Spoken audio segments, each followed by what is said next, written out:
Vision is an important part of being a leader, that you're able to see something. Vision does not mean you concocted an ideology. Vision means, literally means you're able to see something that others cannot see. So when you're seeing something, if your vision is seeing something, it will never be in conflict with the existing reality. Only if your vision is from the libraries of great universities in the world, then it may not have connection with the reality in you exist. Otherwise, vision means to see. If you're seeing, how can you be disconnected with the existing reality? But I know where this question is coming from, because for most people their vision comes from books that they've read, or something that they have concocted in their mind because they're supposed to have a vision. Now, vision means to see.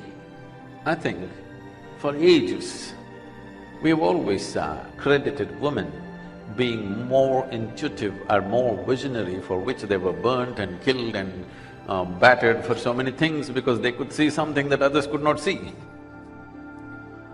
So, a woman has had a… I'm sorry if it sounds bad, I'm only saying it in a certain context. A woman has had a privileged position where she could sit back and look. Man was in the thick of action, not seeing anything. Day-to-day race with somebody else kept him busy that he could not see anything, dust in his eyes.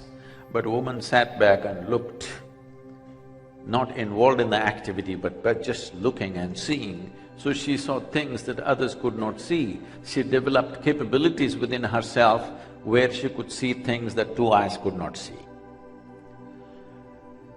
When you say an oracle, you think of a woman, not a man men also, but generally in the world, if you say intuition, if you say somebody is an oracle, somebody could see something, means generally the image of a woman comes up. This is for many reasons. Are you interested in other reasons or just in social and business reasons? Hello? It's a question. Other reasons, okay. This will need a little rejigging of your logic, because this is of a different nature, what I'm going to speak now. In the making of the human being, who we are right now, the form that we have taken, is a product of the solar system in which we exist. In many ways, the solar system is functioning like a potter's wheel to bring this up.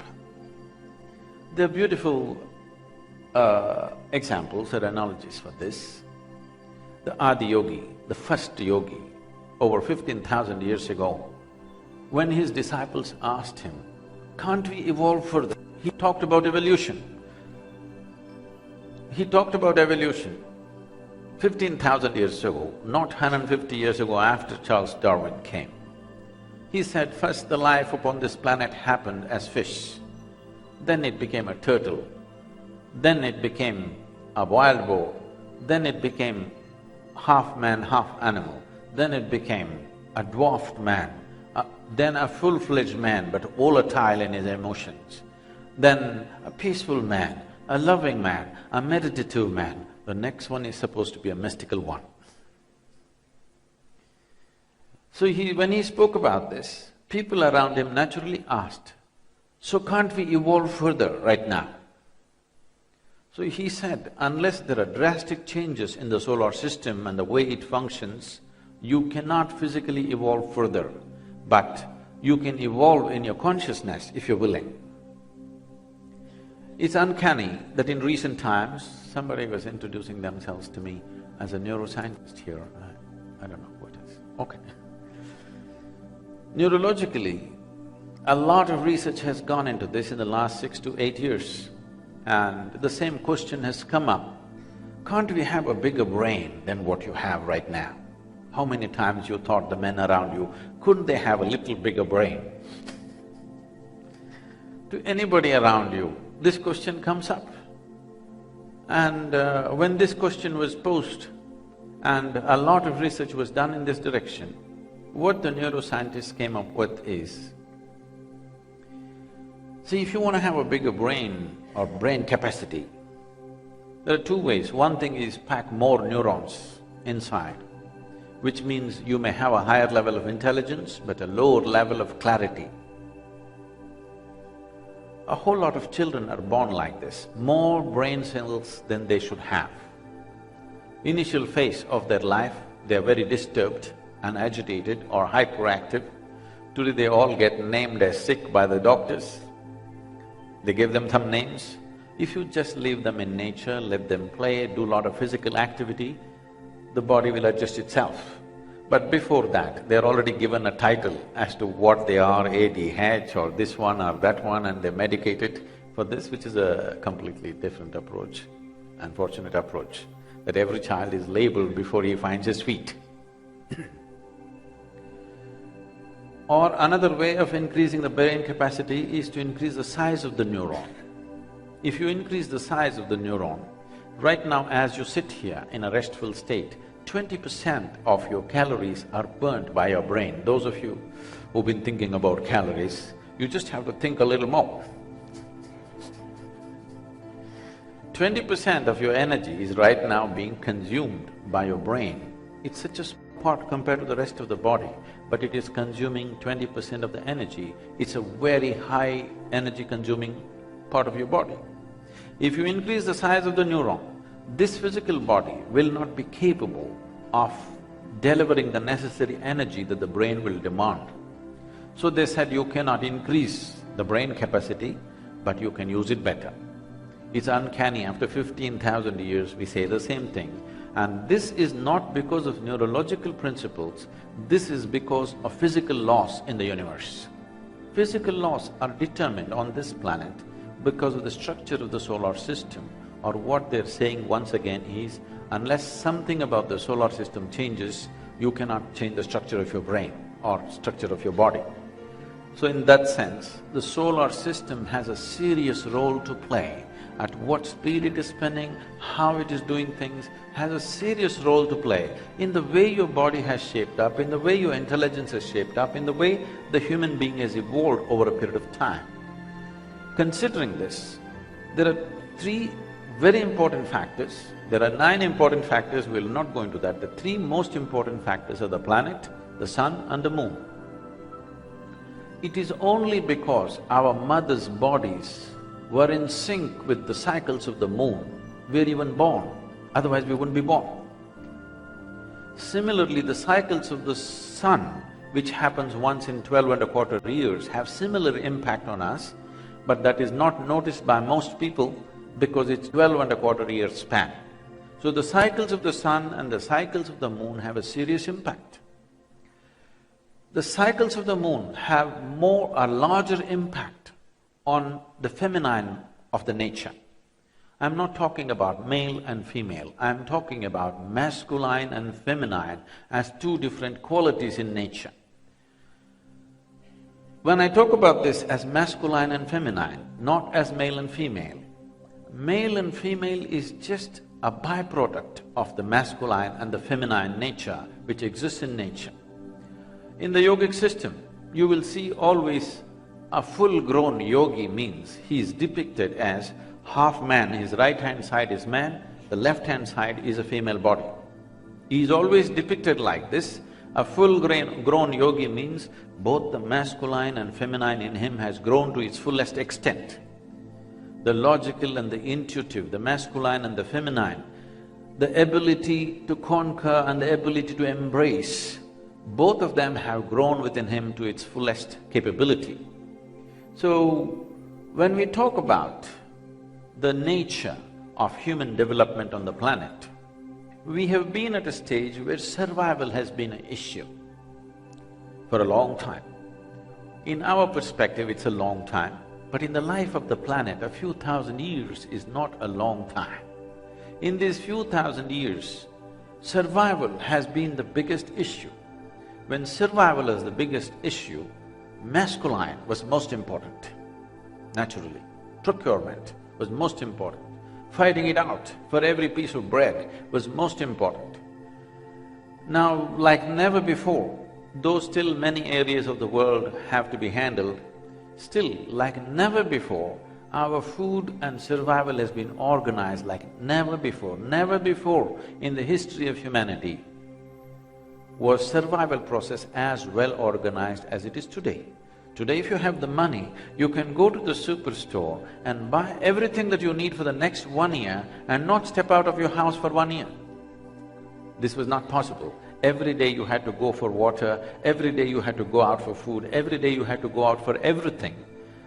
This is only in this generation that we are beginning to experience this. So this is the generation where slowly feminine can find its expression. My concern right now is, because we are a transiting generation from survival process to evolving into other dimensions of human potential and capability, here the feminine becomes important. And here it's very important that we do not mold success around masculine nature. Right now, if a woman wants to be successful, she has to be like a man, go get it. This has to change, our idea of success has to change so that it is not fitting into masculine mold where all women will become like men in some way to be successful. Because killing of the feminine is happening rampantly in the last maybe 12, 1500 years. This has been an active process because somewhere we find feminine, we have misunderstood gentleness as weakness. We have misunderstood softness as a useless process of life. Our idea of strength is like this. This has to go. Our idea of strength has to change. Our idea of success has to change. Our idea of what it means from conquest to inclusion, it has to happen. Right now, our idea of having something is to conquer that. If you conquer somebody, you can sit on top of their head, they may be they may be under your control in one dimension of life, but as long as you sit on somebody's head, you will always be at the risk of not being able to leave that place, one thing, and always they will make sure your life is miserable. If you conquer somebody, the conquered people, they may not be able to get liberated, but they will make sure your life is miserable for sure. So if life has to happen beautifully, from conquest to inclusion, from masculine to feminine, the shift has to happen. I'm not saying from male to female, I'm insisting from masculine to feminine needs to happen. The feminine has to flower and flourish. A time has come for that because survival is not the biggest issue anymore. We can relax our masculine nature a little bit and allow the feminine to flower. If that answers your question, I'm sorry. Thank you.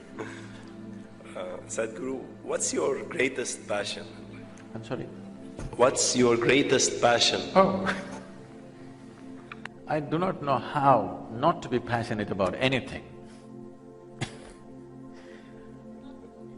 I'm sorry? Oh, I'm very passionate about them. Am I not speaking to you passionately? Am I speaking you without involvement? See, passion essentially means involvement, isn't it? Can you be passionate without involvement? No. Right now, people have understood passion as a unidimensional thing. A man and woman are sitting together, that is passion. No, you can be passionate with the whole universe. Why not? Why are you passionate with one thing and not passionate with the other? It's a crime. It's a crime against humanity and life that your passion is limited to one or two things. Whatever you set your eyes upon right now, you must be absolutely involved with it, isn't it? If you're involved with it, there is a passion. And if your passion is not discriminatory, if your passion is universal, then you become compassion. Compassion means all-encompassing passion. Compassion doesn't mean kindness. Kindness is only useful for those who have fallen. Yes? Yes, sir. For the sick and the dying, kindness is good. For one who is doing well, he doesn't want to be treated kindly or compassionately. He wants to be treated with passion, isn't it? Yes or no? Hello? The word passion is used in a very limited way, always referring to two people's engagement. No. How can you not be passionate about anything that you're in touch with? I'm talking in terms of the very air you breathe, the earth that you walk upon, and everything else that is in touch with you right now. If you're not passionate, it essentially means you don't care a damn for what's around you, isn't it?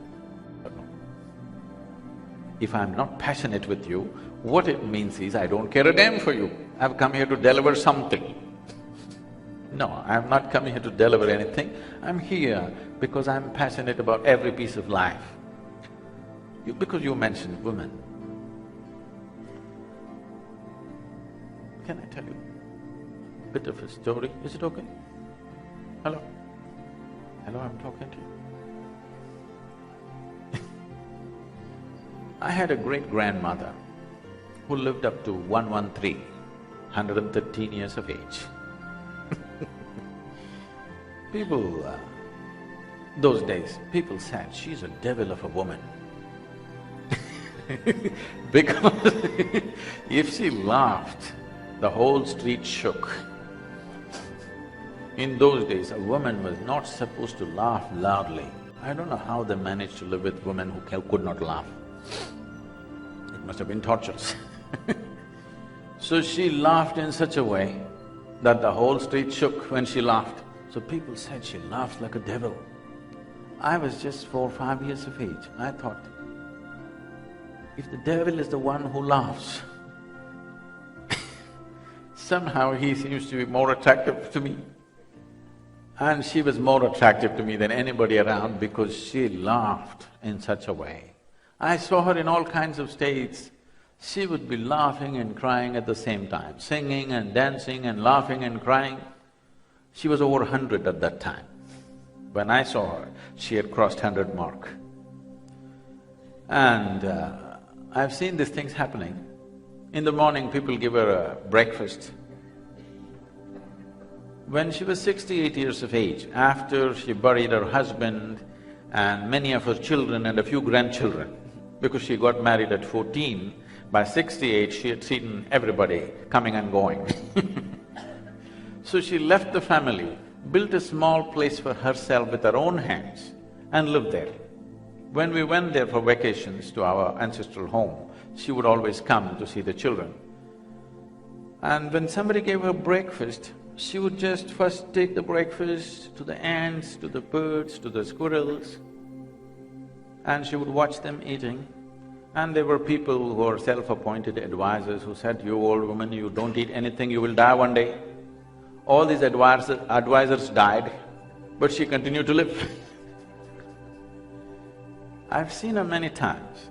She would just watch the ants eating the food and tears would be flowing. I thought she's just emotional about these ants. And when people said, why don't you eat? She would say, I'm full. I thought, this is some stupid emotion. It took me 25 years to experientially come to the same place where how you could be nurtured by things around you. It is not just the food that you eat which does things to you, it is the level of involvement and contact that you have with life which does things to you. You could be well-nourished without eating anything for quite substantial amounts of time. She was a living example of that. So that's the first woman who made a big impression on me. And my mother, I think in many ways, she played a very significant role. I didn't handle it that way at that time.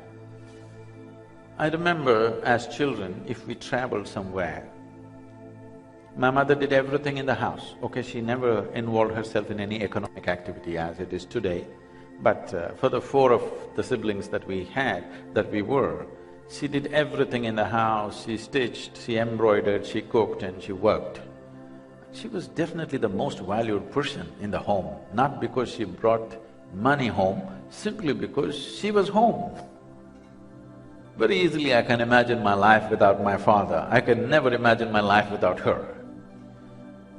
So when we traveled, she would look at the pillowcases and empty pillowcases, white sheets.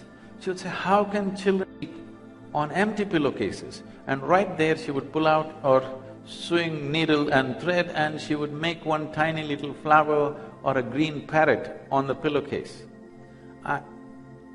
I remember any number of nights when I'm lying down, that little green parrot sank so deep into my consciousness that somebody was always there placing someone else's life as a more important thing than her own life.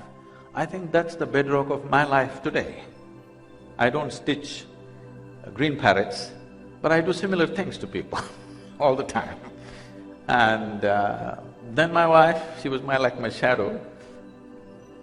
And now many women around me, my daughter and many others, over 70% of important positions in Isha Foundation are held by women, not because they're women. I don't choose people by gender.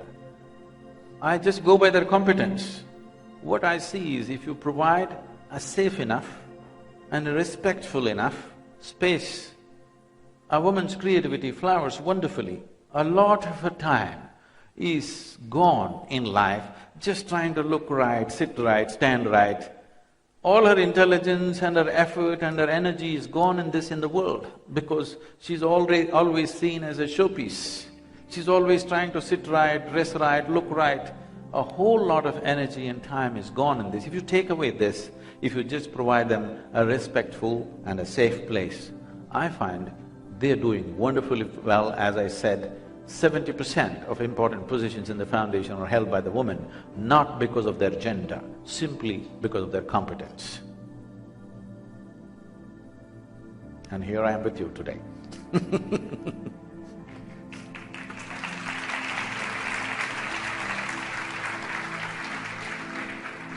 Sadhguru, speaking about Isha Foundation is a 100% volunteer-led organization. How did you manage to involve more than 2 million volunteers in your projects, and what is the significance of volunteering? Oh. The word volunteer literally means one who is willing. If you're not willing for life, I don't know why the hell you're here. You must be willing. Are you 100% yes for life? I'm asking you. Hello? Or you are 100% yes for life? That means you're a volunteer. That means you must be doing things what you truly care for in your life, not some rubbish that somebody else values. So I made this impression on people that in your life, you must be doing what you care for. You do not do anything that you don't care for. Because if you're doing some rubbish that you don't care for, your life is a wasted life. You need to understand, first of all, the most important thing that everybody needs to constantly remind themselves of is that you're mortal. That means you have an expiry date. That means it's ticking away right now. Yes or no? Oh, you don't like this? Whether it's you or me, right now, we may think we are going to many places, but actually, we are rushing towards the grave. This is a fact. If you're constantly aware of this, you will not have time to do anything other than what truly matters to you, isn't it? And every human being should be doing only that which truly matters to you. When I went to school, this was my biggest problem. My problem is, the teachers are talking about something that doesn't mean a damn thing to them, and I don't want to listen to them. I'm not willing to listen to anybody if they're speaking about something. It doesn't matter how great the subject is. If it doesn't mean anything to them, I don't see why I should listen to it. It doesn't matter how simple a matter it is, if it means something to you, I'm willing to listen to it. Because if it doesn't mean to you, why are you even uttering it, first of all? This is always my question. So I went to school in a very strange condition. I must say something about this.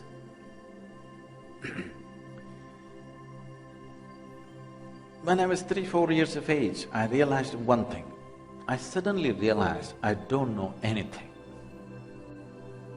See, people have misunderstood I do not know. I do not know is the biggest possibility in your life. The most immense thing in your life is, I do not know. If you see I do not know, the longing to know is inevitable. The seeking to know will follow. Knowing will naturally happen out of this. So when I was about 4, I suddenly realized I don't know anything. If somebody gives me a glass of water, I would not know what water is. I would simply be staring at water 3-4 hours at a stretch. Well, I knew that if I drink this water, it'll quench my thirst and different ways of using it. But even today you do not know what water is, isn't it? It's the only thing present on this planet in all the 3 states. 2/3 of the planet is water, 2/3 of your body is water. If we want to look for life, we'll look for a drop of water. But do we really know what it is? We know how to use everything, we do not know what it is. If we recognize that we do not even know a leaf, we would walk a little more gently and respectfully on this planet. Right now, we're in a wanton state of thinking that we know everything. So when I realized I do not know anything, if I find a leaf, I'm staring at it. I sit up in my bed, whole night I'm staring at the darkness. My dear father, being a physician, started thinking that I need psychiatric evaluation. His problem was, this boy is staring at something all the time. Without blinking, he's staring, he's lost it. My problem is, I look at this, I still don't know this, how do I shift my attention to something else? I'm just stuck with this. So in this condition, they sent me to school. I went to school, my mother said, you must pay attention to the teacher. I just paid attention to the teacher. The kind of attention that they had never received in their lives. I would know the teachers past, present and future, but what they were speaking, initially I could make out the meanings of the words. Suddenly one day I realized, they're only making noises or sounds and I'm making up the meanings in my head. See, even now, if you do not understand English, I'm only making sounds, isn't it? Language is a conspiracy between 2 people. If I make this sound, you make up that meaning. If I make another sound, you make up another meaning. Suppose I start speaking in some other language, an Indian language that you do not understand, as far as you're concerned, it'll be just sounds, isn't it? So when I realized they're only making sounds, I'm making up the meanings, I stopped making the meanings. And suddenly it became such fun. See, this is a problem. The moment you don't understand something, most human beings do not pay attention. This is something we have to correct. What we do not understand needs more of our attention than what we think we understand, isn't it? If you pay absolute attention, you must do this. You turn on a Chinese channel today on the television, simply sit there with absolute attention. You will see after some time, it will become so amusing, the whole human activity. So a big smile spread on my face, but the teachers were not amused at all with this. My education went like this. I remember when I was in my, in my school, every month, I don't know if you have such a system in Qatar, monthly report cards, your parents have to sign. So when this day comes, I saw some children strutting around because they are first or second, some children crying, they're afraid to go home, like this. Never once did I ever open this report card. The teachers gave it to me, I took it and gave it to my father. I thought this is a transaction between my teacher and my father. I had nothing to do with it. Because I consistently had 6 zeros in every report card. I gave an empty paper every time. If they insisted, I wrote my name, otherwise just an empty paper. So my education went like this, somehow past the final exams, always went on. 5 years ago or 6 years ago, the school where I studied over 40 years ago, they came to invite me to their 125th anniversary. The trustees of the school came to invite me and I said, see, please, why me? I was not just a not good student, I was not even a student. Why are you inviting me? They said, no, our school has produced federal ministers, our school has produced cricketing stars, film stars, all kinds of people. You're the only mystic, you have to come. So I went. I went and stood up in the quadrangle to speak, same oppressive buildings. And I suddenly looked at this classroom and I remembered, I was 12 years of age. One afternoon, as usual, I'm paying absolute attention to the teacher. I can't hear a word that he says, but I know everything about him. So that afternoon, he's trying to get a response from me. After 35–40 minutes of serious attempts to get a response from me, where those are days I wouldn't utter a word for 3 to 4 days at a stretch, because when you don't know anything, what do you say? I simply stare at everything. So he came and shook me violently like this, and he said, you must either be the divine or the devil. I think you're the latter. I was not abused by this or insulted by this. Till that moment, my problem was, I don't know what is this, what is that, what is that, what is that, everything created attention for me. I knew one thing, this is me. Suddenly this man confused me about this also. Then I started looking, what the hell is this? I couldn't make out, so I closed my eyes, initially for minutes, hours, days. One day I sat down with my eyes closed. I thought it was 25–30 minutes, and when I opened my eyes, there was a crowd of people. India being what it is, garlands around me, people trying to pull my legs, somebody wants to know about his business, somebody wants to know when his daughters will get married, all kinds of rubbish that I had never imagined possible. I said, how the hell did you come here? They said, you've been sitting here for 13 days. In my experience, it felt like 25–30 minutes. And big crowd had gathered, I had to leave the place because just to avoid these crowds. Why I'm telling you this is, life is in many more dimensions than you imagine possible.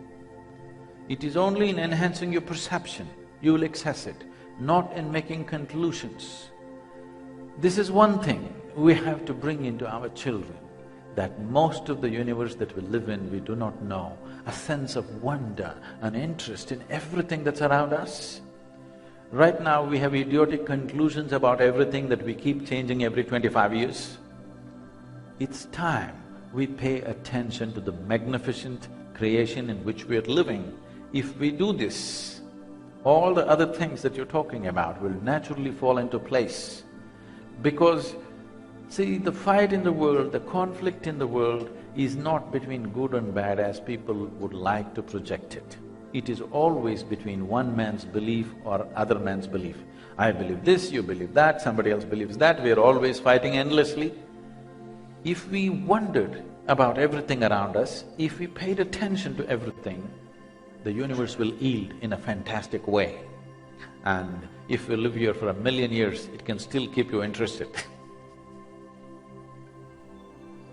We'll open the floor for questions from the audience. The question right there. Where's the microphone? There's a question like right there. You did it, huh? Yeah. She's getting you the microphone.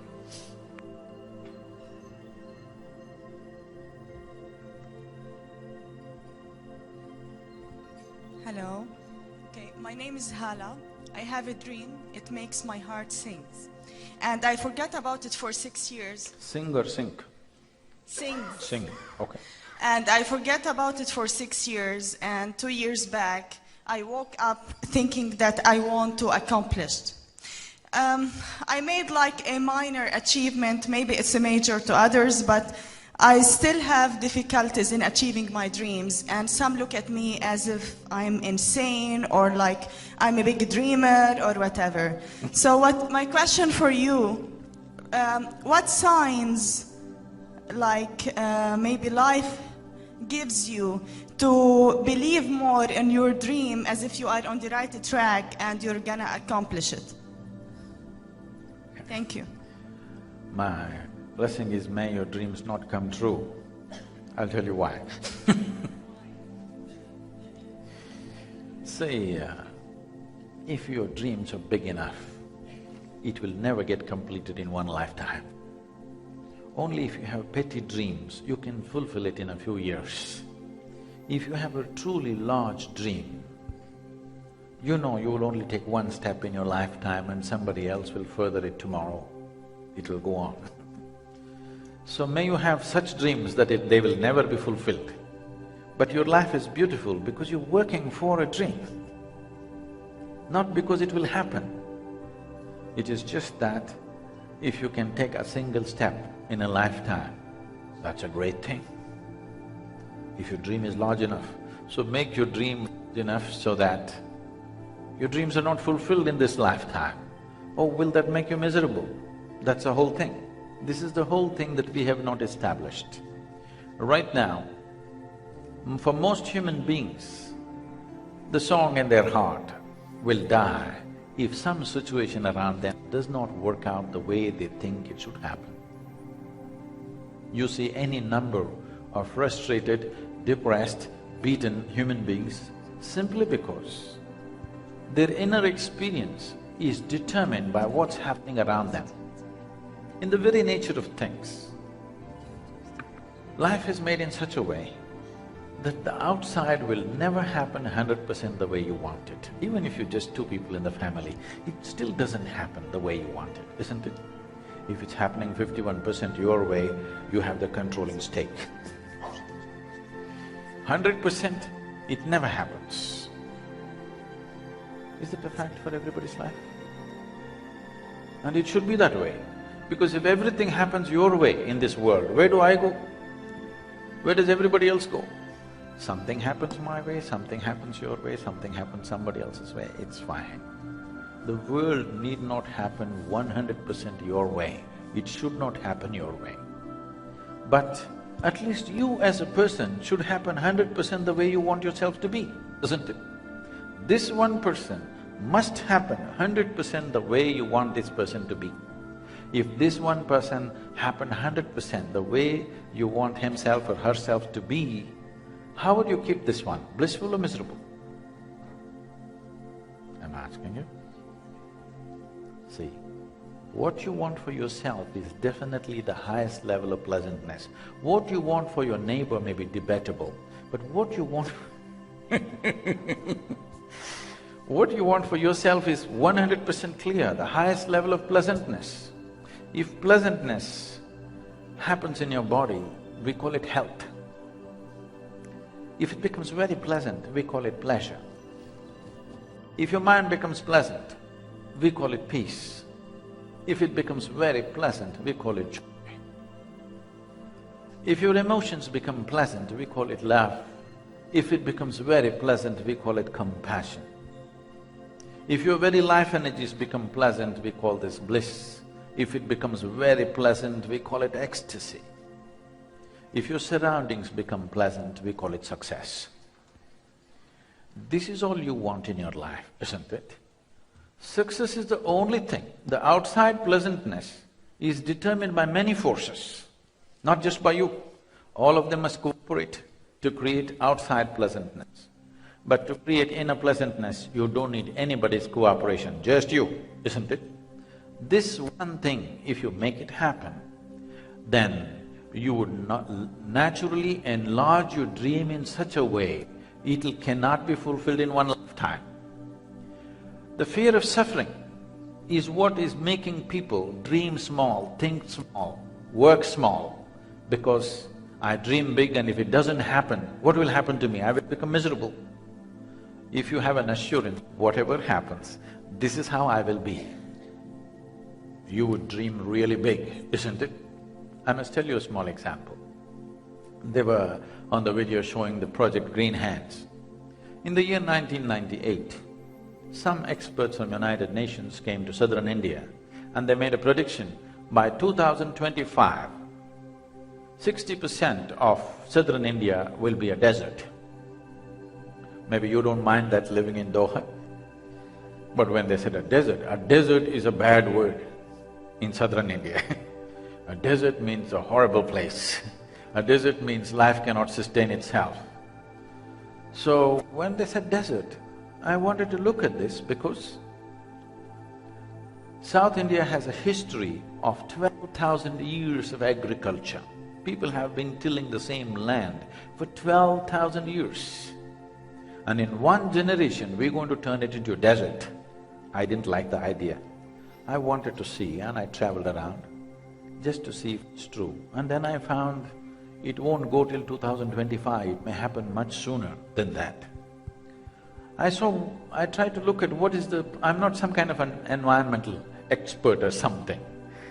I just saw what is the big problem. Why is it going to become a desert? One thing was there was not enough green cover in the state where we are. The national aspiration is 33% green cover, and Tamil Nadu had only 16.5% green cover. So I made a simple barefoot calculation.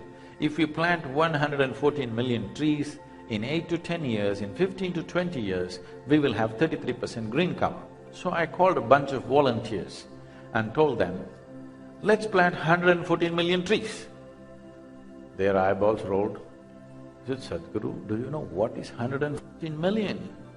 114 million trees, how are we going to plant? Then I asked them, what is the population of this state? They said 62 million. I said, if all of us plant one tree today, take care of it for 2 years and plant one more, you got the number. Even a beggar on the street can plant one, isn't it? All of us are using it. Why is it that all of us are not participating in making it happen? So we went about. First 6 years I spent planting trees in people's minds, which is the hardest terrain to plant, believe me. And once this successfully happened, today we have planted over 17 million trees. It's a failure because it's not 114. 17 million trees in 9 years we planted. The green cover in Tamil Nadu, it's the only place in whole of Asia where the green cover is going up, it's gone up by 7.2% in a matter of 9 years. And above all, people have now taken it up everywhere. It's become a huge movement. We did not give up our lives to make this happen. This is just one small thing that I invested a certain amount of time. One thing I did with people, I made the farmers and the village people assemble in one place, made them sit under a tree and close their eyes and told them, see, what you exhale, the tree is inhaling, what you are inhaling. This is a relationship that you can't do without. You just have to take care of this, and that's it. They all got fired up. But this is a failed dream, because 114 million trees, where is 17 million, where is 114 million? I'm telling you, if you have a really big dream, it'll always be a failure, and that's wonderful.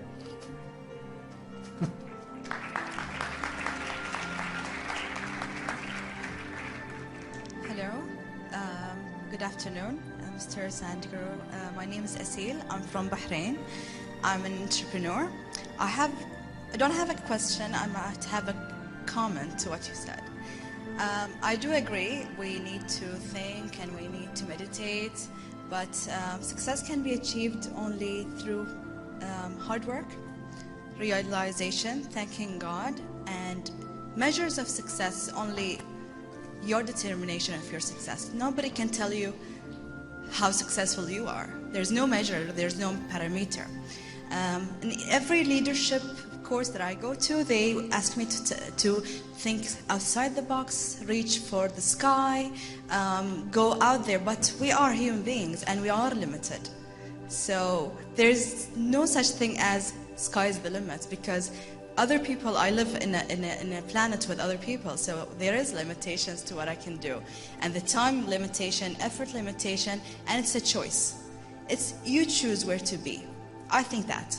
I think that God had created every person with a calling.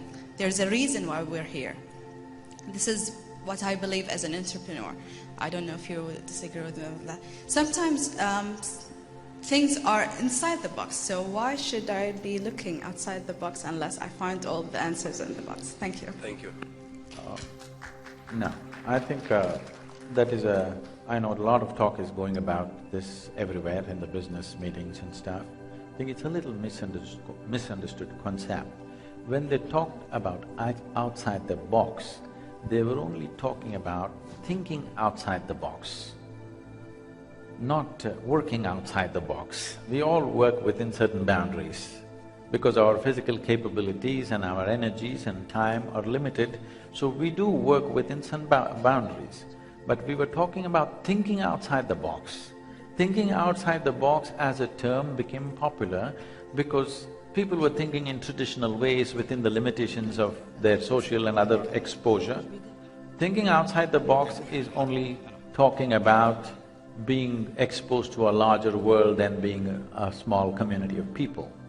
So, it does not mean that you go do business in the sky, okay, unless you're Qatar Airways.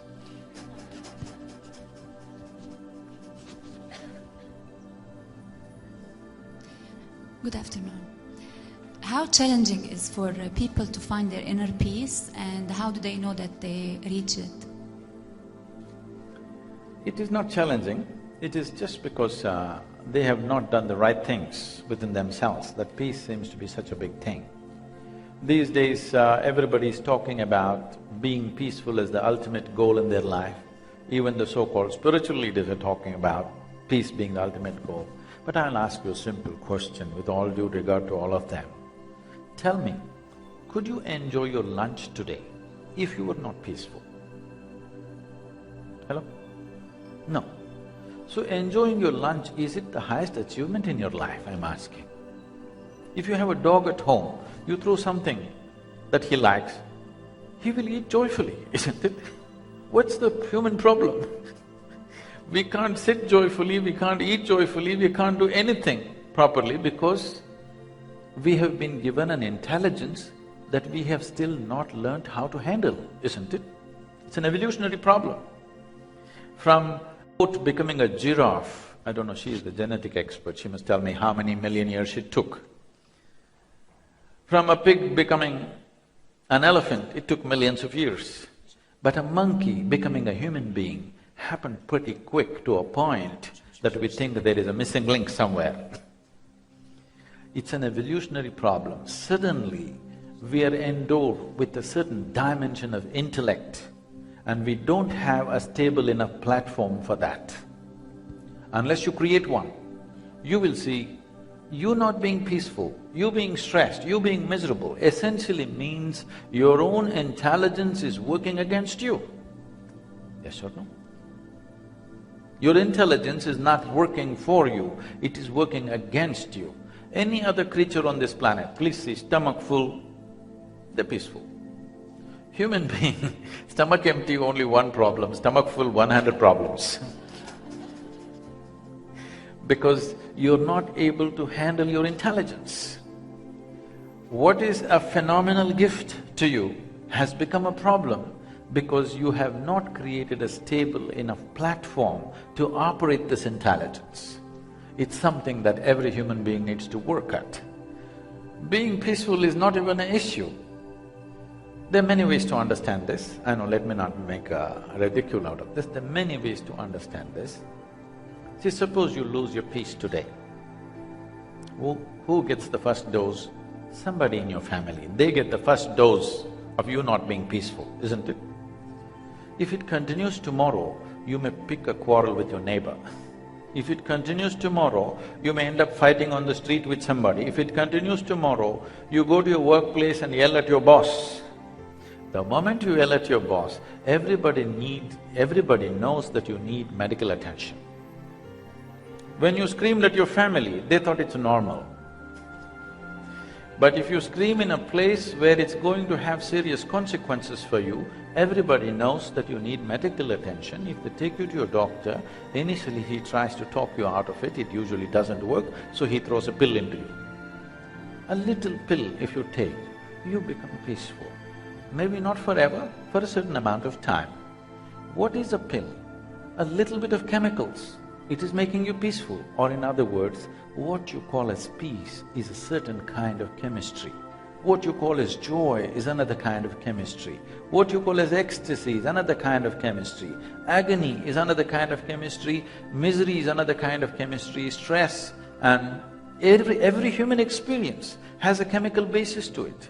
Now I'm talking about a technology through which you can create the right kind of chemistry, a chemistry of blissfulness.